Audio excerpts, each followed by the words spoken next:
سکتے ہیں کالے کپڑے پہننے کے ناجائز ہونے کی ہمارے پاس کوئی دلیل نہیں ہے. سفید کو پسند کیا گیا ہے. نبی صلی اللہ علیہ وسلم نے فرمایا سب سے زیادہ پسندیدہ لباس وہ سفید ہے. کفینو فیہا موتاکم، اپنے مردوں کو بھی اسی میں دفن کیا کرو. اس لیے سفید لباس کو آپ صلی اللہ علیہ وسلم نے افضل قرار دیا، اس میں پاکیزگی زیادہ ہے. باقی نبی صلی اللہ علیہ وسلم نے مختلف رنگوں کے کپڑے پہنے. اس کی علماء وجہ یہ بیان کرتے ہیں کہ اس زمانے میں غربت تھی. آپ نے سفید لباس کو پسند تو کیا، لیکن نبی کے لیے ہر وقت سفید لباس کا انتظام کرنا آسان نہیں تھا. غربت تھی، لباس پہن لینا ہی بڑی بات ہوتی تھی کہ لباس مل جائے کسی کو. کتنے واقعات ہیں کہ ازار ہے تو قمیض نہیں ہے، قمیض بڑی مشکل سے کسی کو ملتی تھی، کوئی چادر نہیں ہے اوپر پہننے کی. اتنی غربت کا عالم تھا، تو اس میں آپ صلی اللہ علیہ وسلم یہ تکلف کرتے کہ ہر قیمت پہ میرے لیے سفید لباس لے کر آؤ. تو یہ آپ صلی اللہ علیہ وسلم کے مزاج میں جو سادگی تھی یہ اس کے خلاف تھا. تو آپ نے دنیا میں تکلف نہیں کیا، جو جیسا لباس ملا پہن لیا. پسند سفید کو کیا. لہذا آج کیا ہے کہ آج اللہ نے لوگوں کو مالی وسعتیں دی ہیں، تو جو لوگ سفید لباس کا معمول بنا سکتے ہیں ان کے لیے افضل یہی ہے کہ وہ سفید لباس پہنا کریں، کیونکہ نبی صلی اللہ علیہ وسلم نے ہمیں اس کی ترغیب دی ہے. خود کیوں نہیں پہنا؟ اس میں تکلف تھا، یعنی پراپر انتظام کرنا مشکل تھا. تو جو آیا پہن لیا آپ صلی اللہ علیہ وسلم نے، کیونکہ ایک چیز مشکل ہے اس میں اتنا تکلف کرنا، یہ خود بھی تو نبی کے مزاج کے خلاف ہے. تو اس لیے ہم کہتے ہیں کہ بھئی جو ملے پہن لو، لیکن اگر لوگ آج کل تو لباسوں میں تکلف ویسے ہی بہت ہو رہا ہے، تو آپ نے جب سلوانے ہی ہیں، خریدنے ہی ہیں، تو سفید کو ترجیح دیں. آپ اس میں پاکیزگی زیادہ ہے، اس میں طہارت زیادہ ہے. آپ سفید لباس کے عادی ہو گئے، آپ سے کلر والا لباس پہنا نہیں جائے گا. میں نے تو 15-20 سال میں نے سفید لباس پہنا ہے، تو مجھے پتا ہے کہ پھر کلر والا لباس نہیں پہنا جاتا. سفید میں پاکیزگی اتنی ہے. اب میں پہنتا ہوں کلر والا لباس، وہ وجہ اس کی یہ کہ بعض دفعہ گھر والوں کا اصرار ہوتا ہے، بعض دفعہ کیمرے کی ریکوائرمنٹ ہوتی ہے، وہ کیمرہ سفید لباس کو کیچ نہیں کر پا رہا ہوتا، وہ کیمرہ مین کہہ رہا ہوتا ہے بھائی کوئی اور کلر، کوئی اور کپڑے پہن کے وغیرہ وغیرہ. تو خیر میرا عمل تو کوئی حجت نہیں ہے، لیکن افضل یہی ہے کہ سفید لباس کو ترجیح دی جائے، پہنا جائے. اور علماء صلحاء اکثر عموماً ہم نے دیکھا ہے کہ سفید لباسی کو ترجیح دیتے ہیں. کلر والا بھی جائز ہے لیکن بہتر یہی. تو محرم میں بھی سفید ہی ہے، سفر میں بھی سفید ہی ہے، ربیع الاول میں بھی سفید ہے. تو محرم میں سفید کے بالکل الٹ کر لینا، کالا پہن لینا، یہ تو بالکل سفید کے اپوزٹ ہو گیا نا. تو ہم یہ نہیں کہہ رہے کہ کالا لباس پہننا ناجائز ہے، لیکن آپ سفید سے اگر آپ نے یو ٹرن لیا بھی تھا تو گرے پہ آ جاتے، گرین پہ آ جاتے، ایک دم آپ بلیک پہ آ گئے، تو بہرحال یہ یعنی کراہت سے خالی نہیں ہے، اس کا معمول بنا لینا. تو ناجائز میں نہیں کہہ رہا، تھوڑا سا ناپسندیدہ ہے کہ آپ سنت پر عمل نہیں کر رہے تو سنت کے بالکل اگینسٹ تو نہ جائیں نا آپ، یعنی بالکل ہی کالا پہن لیں تو بالکل اس کے اپوزٹ ہے. جائز ہے کالا پہننا بھی، لیکن بہتر بہرحال نہیں ہے. اور محرم میں کالا پہننا تو ہماری رائے میں بالکل ناجائز ہے، کیونکہ یہ شیعہ حضرات کی اپنی ایک رائے ہے، ان کی اپنی ایک دلیل ہے، ان کا اپنا ایک کانسیپٹ ہے. وہ یہ ہے کہ محرم میں حضرت حسین شہید ہوئے تھے تو ایک بڑے غم کی بات تھی، تو ہم غم منانے کے لیے کالا کپڑا پہنتے ہیں. تو ان کا مسلک ہے، وہ جیسے مسلک پہ اپنے عمل کرنا چاہیں وہ اللہ کے سامنے جواب دہ ہوں گے. ہم کسی کے مسلک پہ طنز نہیں کر رہے، ہم کوئی فرقواریت اور تشدد کی بات کرنا مناسب نہیں ہے، ملکی حالات اس کے متحمل نہیں ہیں. لیکن میں اہل سنت والجماعت حضرات سے کہتا ہوں کہ آپ یہ فیصلہ کریں بھائی، آپ یا تو پورے شیعہ ہو جائیں یا پورے سنی ہو جائیں. تو اگر آپ اہل سنت والجماعت کو فالو کرتے ہیں، اور اہل سنت والجماعت کے ہاں جو قرآن اور حدیث اور صحابہ یہ حجت ہے، تو ہمیں تو قرآن و حدیث میں کہیں بھی نہیں ملتا کہ غم میں تم کالے کپڑے پہنو یا غموں کو مناؤ. قرآن میں کیا ہے؟ الذین اذا اصابتہم مصیبۃ قالوا انا للہ وانا الیہ راجعون. اہل ایمان کو جب کوئی مصیبت پہنچتی ہے تو وہ کہتے ہیں ہم اللہ ہی کے لیے ہیں اور ہم نے اللہ ہی کی طرف لوٹ کر جانا ہے. وہ صبر کرتے ہیں. حضرت حسین رضی اللہ تعالی عنہ کی شہادت یہ بہت بڑا غم ہے، بہت بڑا غم ہے، لیکن اس غم کو ہر سال منانا، اس کے لیے شرعی دلیل کی ضرورت ہے. اہل بیت کی تعلیمات کو فالو کیا جائے گا. آپ کسی کی محبت میں اس کی تعلیمات کو نہیں توڑ سکتے. اہل بیت کی بھی یہی تعلیمات ہیں کہ صبر سے کام لینا چاہیے ہمیں، اور غم منانا بھی اگر کسی کا ہونا، جیسے آپ کے والد کا انتقال ہو گیا، تو اس میں بھی شریعت آپ کو اجازت نہیں دیتی کہ آپ کالے کپڑے پہنے غم منانے کے لیے، بلکہ اس میں بھی شریعت کیا کہتی ہے کہ غم پہ صبر کریں، جو آنسو آپ روک سکتے ہیں اس کو بہائیں نہیں، اور صبر کریں، تو غیر یعنی اختیاری طور پر جو آپ کو رونا آ رہا ہے وہ معاف ہے۔ تو جب غم پہنچا ہو اس وقت شریعت آپ کو غم کے طور پہ کالے کپڑے پہننے کی اجازت نہیں دے رہی، تو جب غم 1400 سال پرانا ہو اور ہر سال اس تاریخ پہ آپ کو منانے کی شریعت کیسے اجازت دے رہی ہے؟ یہ تو ایک طرح کی برسی ہو گئی نا۔ نبی صلی اللہ علیہ وسلم کے وفات سے بڑا غم کوئی اس امت کو ہوگا؟ ربیع الاول میں آپ صلی اللہ علیہ وسلم کی وفات ہوئی، لیکن ربیع الاول ہر سال آتا تھا، صحابہ، تابعین، تبع تابعین، خود اہل بیت کیا اس ربیع الاول میں کوئی غم مناتے تھے؟ بالکل بھی نہیں۔ اس مہینے میں شادیاں بھی کرتے تھے، جو خوشی کی بات ہوتی تھی اس پہ خوشی بھی مناتے تھے۔ تو ہمیں نہیں ملتا کہ صحابہ، تابعین یا خود اہل بیت نے، یا سیدنا حسن اور حسین رضی اللہ عنہما یا سیدنا علی ابن ابی طالب رضی اللہ عنہ کی یہ تعلیمات ہو کہ غم کو ہمیں منانا ہے کالے کپڑے پہن کے یا کسی بھی طریقے سے اسلام میں غم منانے کی آپ کو اجازت نہیں ہے۔ بعض لوگ یہ دلیل دیتے ہیں کہ حضرت حسین رضی اللہ تعالیٰ عنہ کا غم تو نبی نے بھی منایا ہے، اور نبی صلی اللہ علیہ وسلم نے جب یہ بتایا کہ امت میرے نواسے کو شہید کرے گی تو آپ رونے لگے۔ دیکھیں، جب نبی کو اطلاع ملی تھی تو آپ غمزدہ ہوئے، تو آپ کا رونا بالکل بجا تھا۔ تو کسی کو یہ اطلاع ملے کہ فلاں جگہ یہ واقعہ ہو گیا ہے، اس پہ اس کو غم ہوا ہو اور وہ رو لیتا ہے، تو اس میں کوئی حرج نہیں، یہ تو نیچرل ہے۔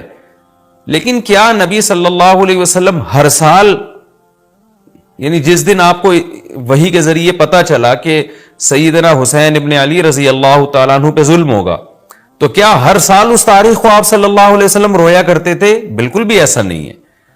تو غم کی اطلاع جس وقت ملی ہو اس وقت رونا آ جانا یہ نیچرل ہے، لیکن ہر سال پراپر اس رونے کو پراپر طریقے سے منانا یا کالے کپڑے پہن کے اس کو منانا، یہ تو بالکل اسلام میں ناجائز ہے۔ ہمارے پاس اس کے جائز ہونے کی کوئی دلیل نہیں ہے۔ تو شیعہ حضرات جو کر رہے ہیں آپ ان کو کرنے دیں، ان کو جا کے نہ چھیڑیں، آپ ان کو طنز نہ کریں، وہ ان کی جو رائے ہے وہ اس پر عمل کریں۔ اسلام میں فرقے تو ہیں ہمیشہ سے، ہم نے تو یہ دیکھنا ہے کہ کون سا صحیح ہے، ہم نے تو اس کو فالو کرنا ہے۔ تو جو ہمیں صحیح لگے گا ہم اس کو فالو کریں گے، باقی ہم کسی کے نفرتیں پھیلانے کے بہرحال ہم قائل نہیں ہیں۔ تو جو وہ کر رہے ہیں آپ ان کو کرنے دیں، لیکن آپ یہ کام ہرگز نہ کریں، کیونکہ ہمارے لیے جو حجت ہے وہ قرآن، حدیث اور اہل بیت اور صحابہ کرام، تو ان کی جو تعلیمات ہیں ہم نے اس کو فالو کرنا ہے۔ ان کی تعلیمات میں کہیں بھی نہیں ہے، کوئی مستند روایت نہیں ہے کہ غم منانے کے لیے کسی نے کالے کپڑے پہنے ہو۔ غم منانا ہی جائز نہیں ہے، تو اس کے لیے کالے کپڑے یا کوئی اور کلر پہننا کہاں سے جائز ہو جائے گا؟ تو اس لیے محرم میں نارملی تو کوئی بھی وقت میں آپ کالے کپڑے پہن سکتے ہیں، لیکن محرم میں جب آپ پہنیں گے تو اس میں ایک تائید ہوتی ہے کہ گویا آپ بھی اس بدعت میں ان کی تائید کر رہے ہیں۔ اور رسول اللہ صلی اللہ علیہ وسلم نے فرمایا من تشبہ بقوم فہو منہم، جو کسی قوم کی مشابہت اختیار کرتا ہے وہ انہی میں سے ہے۔ تو اگر آپ چاہتے ہیں کہ آپ کا شمار قیامت میں اہل سنت والجماعت میں نہ ہو، آپ کو شیعہ مسلک ٹھیک لگتا ہے، تو پھر پراپر آپ شیعہ مسلک پراپر پورے طور پر اختیار کریں۔ آپ آدھا تیتر آدھا بٹیر چلنا تو ٹھیک نہیں ہے نا۔ اور اگر آپ چاہتے ہیں قیامت میں آپ کا شمار اہل سنت والجماعت میں ہو، تو پھر مکمل اہل سنت والجماعت کو فالو کریں آپ، تو ان کو جو ہے اپنے حال پہ چھوڑ دیں۔ میں پھر بتا دوں، میں لڑائی جھگڑوں کا قائل نہیں ہوں۔ شیعہ حضرات آتے ہیں یہاں پہ بیٹھتے ہیں، گپ شپ لگاتے ہیں، چائے پانی بھی چلتا ہے، میرے دوستوں میں بھی ہیں بعض شیعہ حضرات، سلام دعا ہے ان سے، لیکن مذہب پہ بحث نہیں ہوتی۔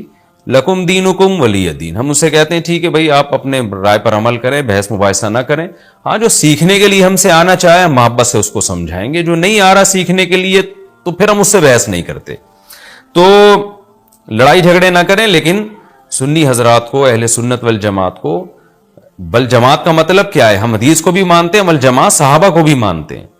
تو صحابہ میں اہل بیت بھی داخل ہیں، اہل بیت کے علاوہ بھی صحابہ ہیں، تو کسی کی بھی ہماری رائے تو یہی ہے کہ کسی کی بھی تعلیمات نہیں، ہمیں تو احادیث میں کچھ بھی نہیں ملتا۔ تو اللہ کا واسطہ آپ ایک رائے پر عمل کریں۔ اس لیے محرم میں آپ ان چیزوں کو فوکس نہ کریں، کالے کپڑے پہننا، غم منانا، یہ اسلام کی تعلیمات بالکل بھی نہیں ہے۔ تو یہ تو میں نے سوال کا جواب دیا۔ کہ محرم میں اسپیسیفک کالے کپڑے اگر آپ پہنیں گے تو یہ ایک بدعت کی تائید ہوگی، تو نبی صلی اللہ علیہ وسلم نے تائید سے منع کیا ہے۔ اسی میں ایک سوال ہے جی، محرم میں نکاح کرنا کیسا ہے؟ یہ سوال بھی ظہور احمد نے کشمیر سے پوچھا ہے۔ محرم میں نکاح کرنا بھی جائز ہے، بلکہ ہمارے مسلک کے مطابق باعث برکت ہے، کیونکہ محرم کو اللہ کے نبی نے محترم قرار دیا ہے، جو قابل احترام مہینہ ہے تو مقدس ہے، تو مقدس مہینے میں عبادت کا ثواب بھی زیادہ ہوتا ہے، اور نکاح بھی شریعت میں عبادت ہے۔ نکاح کیسے عبادت ہے؟ شریعت نے نکاح میں عبادت کا رنگ ڈال دیا ہے۔ دیکھیں آپ کہ نکاح ایک معاملہ ہے، لیکن اس سے پہلے خطبہ بھی ہوتا ہے۔ خطبہ جمعے کی نماز سے پہلے ہوتا ہے، خطبہ عید کی نماز سے پہلے ہوتا ہے، خطبہ استسقاء کی نماز سے پہلے ہوتا ہے، خطبہ حج میں ہوتا ہے۔ یہ ساری عبادتیں ہیں نا جس میں خطبہ ہے، لیکن اسلام نے کیا کہا؟ نکاح سے پہلے بھی خطبہ ہوگا۔ اس کا مطلب اسلام نکاح کو عبادت قرار دے رہا ہے، نکاح میں عبادت کا رنگ بھر رہا ہے۔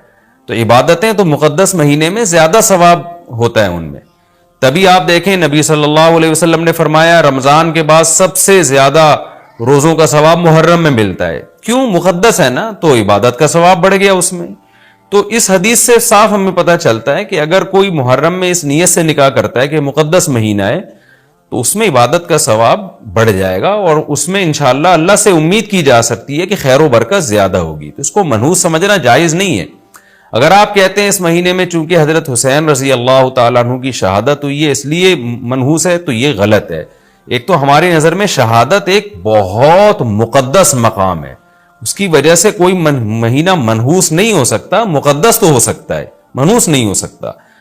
دوسری بات یہ کہ یکم محرم سے لے کے 29 یا 30 ذی الحجہ تک اسلامی تاریخ میں کوئی ایسا دن نہیں ہے جس میں کسی مقدس شخصیت کی شہادت نہ ہوئی ہو یا کسی پہ ظلم نہ ہوا ہو۔ اگر آپ تاریخ کے اوراق اٹھا کے دیکھیں، ہر مہینے ہر تاریخ کو کوئی نہ کوئی اسلام میں اچھا واقعہ بھی ہوا ہے اور برا واقعہ بھی ہوا ہے۔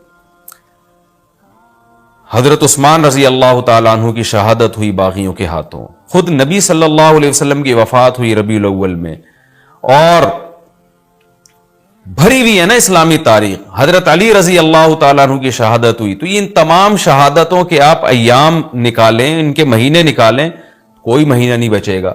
تو اس بیس پہ اگر آپ کہتے ہیں کہ اس مہینے میں نکاح پسندیدہ نہیں ہے، پھر تو پہلی تاریخ سے لے کے سال کی آخری تاریخ تک کوئی تاریخ بھی ایسی نہیں ہے کہ جس میں انسان نکاح نہ کرے۔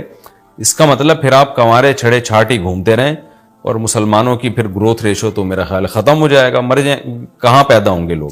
اور اگر آپ کہتے ہیں کہ نہیں جی کسی شخصیت کے کسی دن میں انتقال کر جانے سے یا شہید ہو جانے سے یا اس پہ ظلم ہونے سے وہ دن منحوس نہیں بنتا، تو پھر 10 محرم بھی منحوس نہیں ہے۔ 10 محرم میں بھی آپ نکاح کر سکتے ہیں، اور محرم کے بقیہ تاریخوں میں بھی آپ نکاح کر سکتے ہیں۔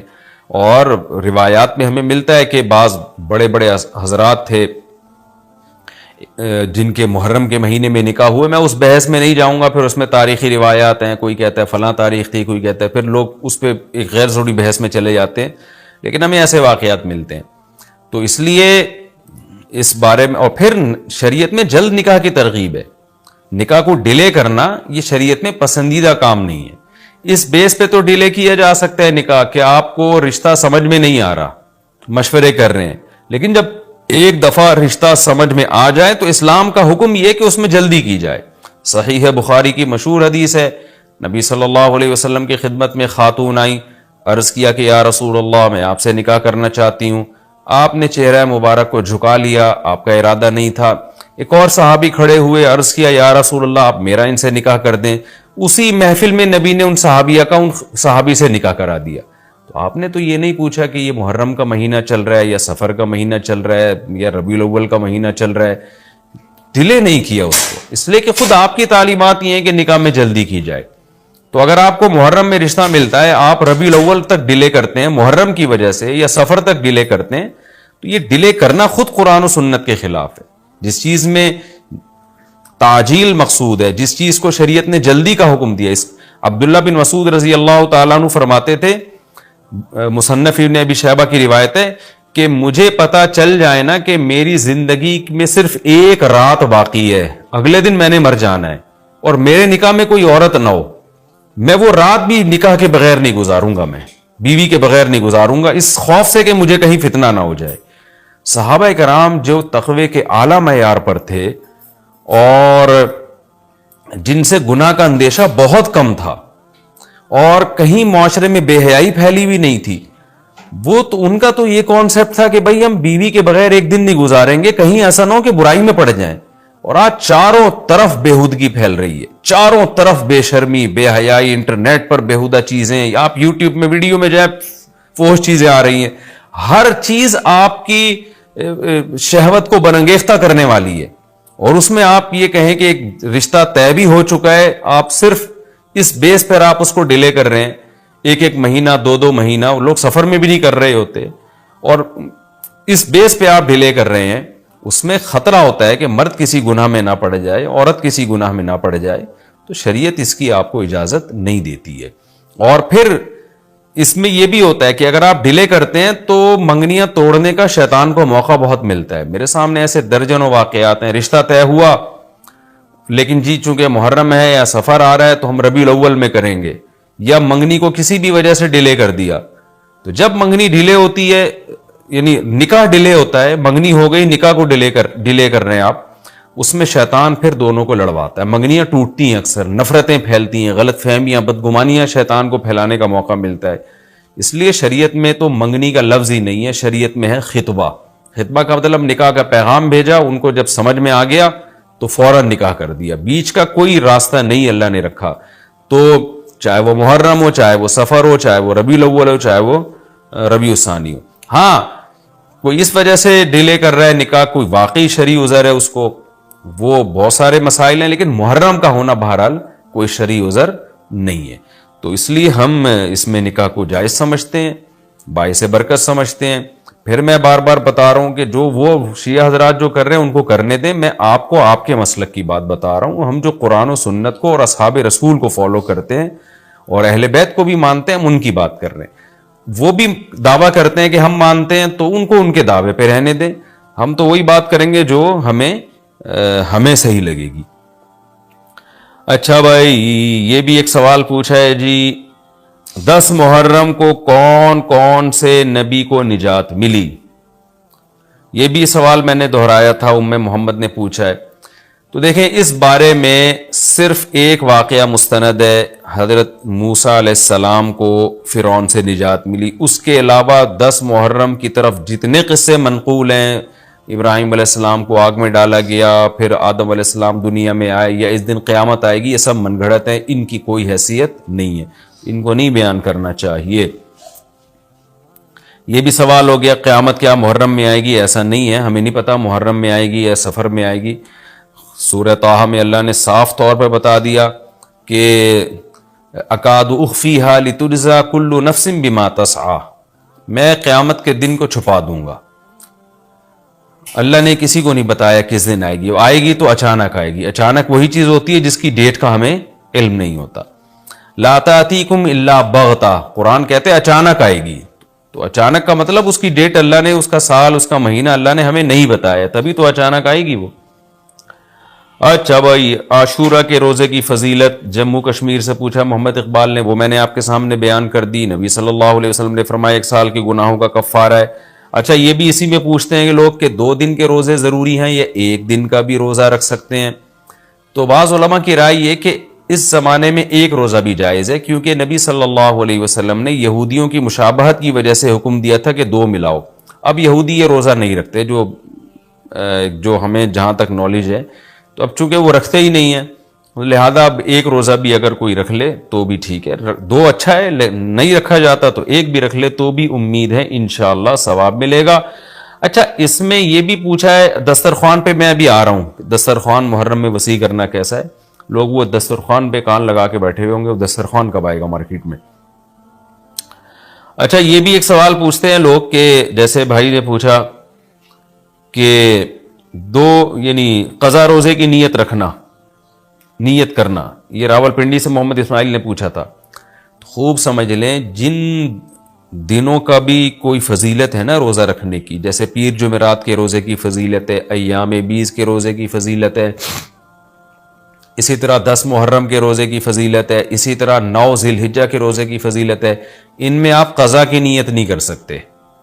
اگر قضا روزے کی نیت کی تو قضا روزے کا ثواب ملے گا، اس دن کے ثواب سے آپ محروم ہو جائیں گے. خوب سمجھ لیں. شوال کے 6 روزوں میں بھی ایسا ہی ہے. خواتین کیا کرتی ہیں، مینسز کی وجہ سے جو رمضان کے روزے چھوٹ گئے، انہوں نے کہا چلو شوال کے 6 روزے کی نیت بھی کر لو اور رمضان کی قضا روزے کی نیت بھی کر لو، تو گریوی میں دونوں کام ہو جائیں گے. تو ایسا نہیں ہے، ایک ہی ہوگا، یا تو قضا رکھیں یا نفل. اگر قضا روزے رکھے تو پھر وہ نفل کا ثواب نہیں ملے گا، نفل رکھے تو قضا کا ثواب نہیں ملے گا. ان روزوں میں تداخل نہیں ہوتا، نفل اور قضا روزے جمع نہیں ہو سکتے. تو اس لیے عاشورہ کے دن عاشورہ کی نیت ہی کریں، قضا پھر پہلے یا بعد میں رکھ لیں.